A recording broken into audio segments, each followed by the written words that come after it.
তোমার কাছে টাকা পাঠাইছিলাম আমার টাকা এগুলো করছো কিসের টাকা? তুমি তো আমার একটা টাকাও দাও নাই। তুমি যে আমার টাকা দিছো তার কোনো প্রমাণ আছে তোমার কাছে?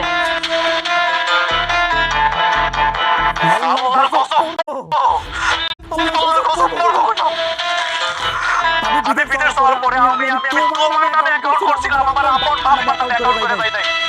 আমি তোমার বিশ্বাস করছিলাম, আমি মনে করছি আমার বউ লাগে একটা। কি বলে তুমি? হ্যাঁ আমি বিদেশ যাওয়ার পরে ঠিক মতো খাইতে পারি নাই, কাম পাই নাই। আর যখন কাম পাইছি তখন একটা খাইছি, সব টাকা তোমার অ্যাকাউন্টে পাঠাইছিলাম। আর এখন কইতেছো কিসের টাকা? কোনো টাকা পাঠাই নাই। নিজের বাপরে বাপ পাই নাই। এলাকার সবাইকে কইছি শ্বশুরটা আমি একটা বাপ পাইছি।